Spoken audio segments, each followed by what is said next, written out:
We now have our environment set up to run the Unreal Engine editor along with Visual Studio.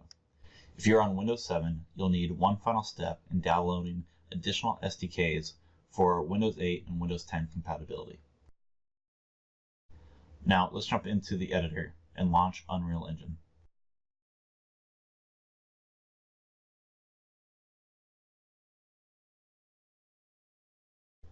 Create a new project and switch to the C++ project type. Basic code with default properties is perfectly fine for now. As mentioned, if you are on Windows 7, you'll need to download the two updated SDKs for Windows 8 and Windows 10. You may find the source of the solution in the Unreal Answers website or at the link below. Otherwise, you can download the two packages from Microsoft at the following links. All links are also in the description. Download and install the Windows 8 SDK.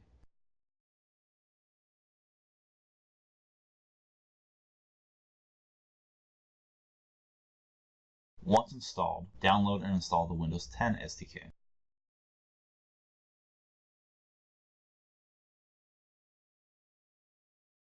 Once both SDKs have been installed, close out of the Unreal Engine editor and restart it.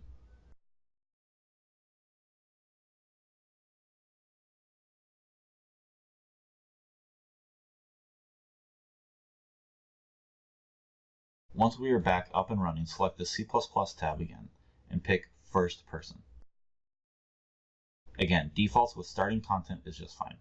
Pick a name for our test project and select Create Project.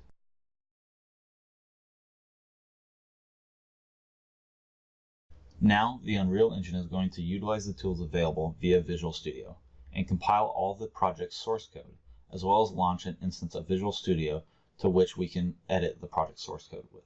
Once everything has been loaded and launched, hop over to Visual Studio and we can start exploring the structure of the project with both the Unreal Engine source code and our projects. Under our project source code, we can see the starter content and code that Unreal has generated for us. We have our project name.cpp, or in this case, uecas environment setup.cpp. This is our base file of our game, followed by the character.cpp file. This gives us our basic starting controls and player camera setup. Back in the Unreal Engine, click the play button. You'll be able to preview the game and shoot projectiles from the gun.